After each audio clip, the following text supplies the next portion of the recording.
Hello and welcome once again to Mental Health Moments. The topic that we have to give you this time won't take very long, but it has tremendous potential and comes at a very critical time. As you know, in the next few days, our country is going to be holding national and local elections, and there are going to be all kinds of emotions inflamed one way or the other in that, and we're hopeful that tonight the topic that we give you is going to help you and prepare you for that. Stay with us. We'll be right back.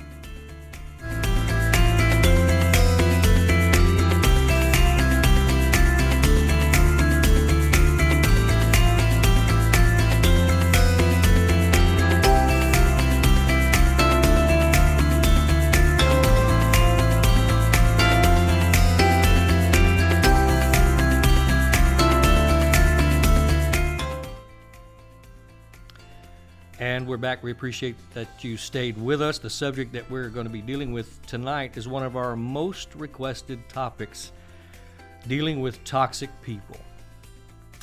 Dealing with toxic people, and all over the place right now. I can see your wheels already turning. Now, before we start, just remember that we are just here to start the discussion.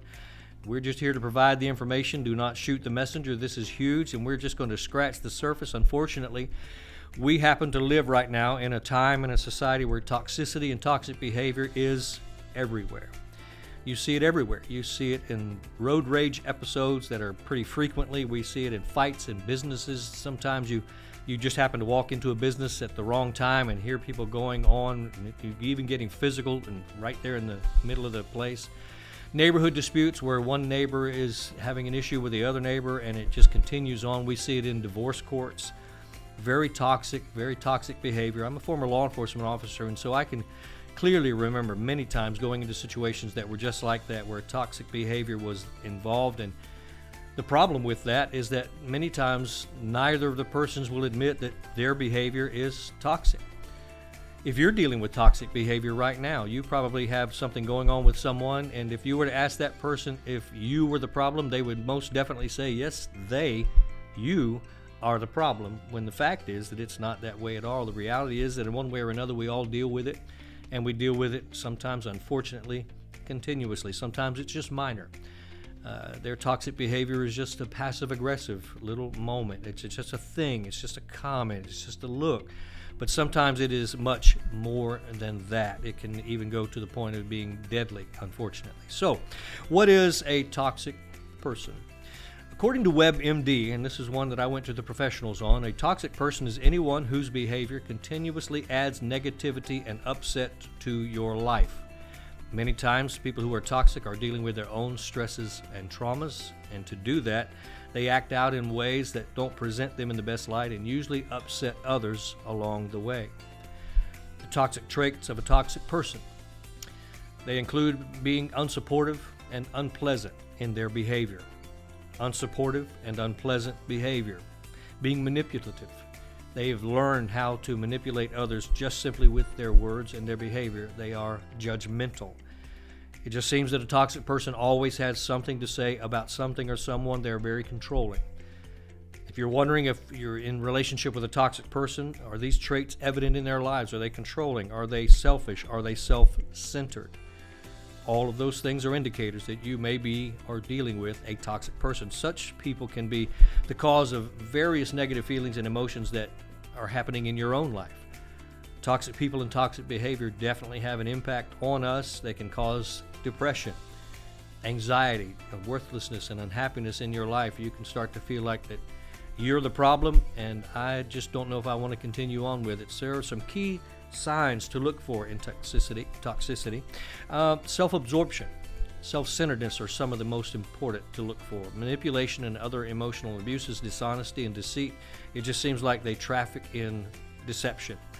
Difficulty offering compassion to others. If you're dealing with a toxic person, they just don't have much compassion for you or anyone else. And lastly, a tendency very strongly to create drama or conflict. All of those things together do lend us to believe that you may be dealing with a toxic person. So how do we deal with them? In my research, I found a great many ways to deal with them, and so much of it can be customized to fit into your own situation, because every situation that we encounter is different. Your toxic person may operate in a completely different way than someone else's. So these are just some generalities, and so I'll just give you a few of them. Number one, don't get drawn into it. I know, once again, easier said than done, but many times you can tell when someone starts where it's going. Don't get drawn into it. Just simply refuse. When they start, you can say something like, I'm sorry that you feel that way, but I don't. Especially right now with these elections coming up, if you feel that way, I'm sorry that you feel that way, but I don't. Let's just agree to disagree. Number two, if you are not sure if they're toxic, then pay attention to how they make you feel. I'm not a huge fan of feelings, but sometimes feelings and emotions can give us an indication of where things are going, especially when everyone has bad days. But if the majority of your interactions with that person cause you to have negative feelings, then you should notice that. You shouldn't apologize for that. Number three, point out their behavior. Sometimes when you're talking to someone who is a toxic person, and pick your moment, move with caution, and choose the right time, because they may not be open to your criticisms. But have you ever noticed that you have a tendency to be critical most of the time? And just say that kindly and just listen and see how they respond. Many times they respond with another outburst, but you have done your part. Number four, limit your time together. You don't always have to be available to everyone. I'm going to say that again because somebody just said, really? You don't always have to be available to everyone. In my work, I've lived most of my life thinking that you have to be available to everyone all the time, and you really don't. And so limit your time together. And someone out there says right now, well, but what if I can't? Well, one of my favorite subjects, learn how to begin the process of setting boundaries. Setting a boundary with a toxic person is a very good idea. I'm not going to go there with you. I'm going to limit my time with you. I'm going to maintain my own calm, and I'm just going to let you do whatever you want to do, but I'm just not going to go there with you. And lastly, number five, you can say no and walk away. There is tremendous power in walking away from a toxic situation. Take the high road. You don't always have to do it like that, but sometimes it is important, and we hope that that makes sense to you. Now, I know that when we say these things, there are many times when the watcher, the listener, such as yourself, says that's nice, but that's easier said than done. I completely agree. That's why it's important for you to move cautiously, and just to make your own decisions and find out what's going to work for you in your situation.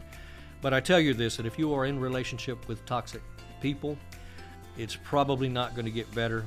Evidence shows us that most of the time it is definitely going to continue to deteriorate and probably get worse. And so for your own self, consider your options and look for those options. As we always do, this week we're going to provide you with links and hopefully some helplines.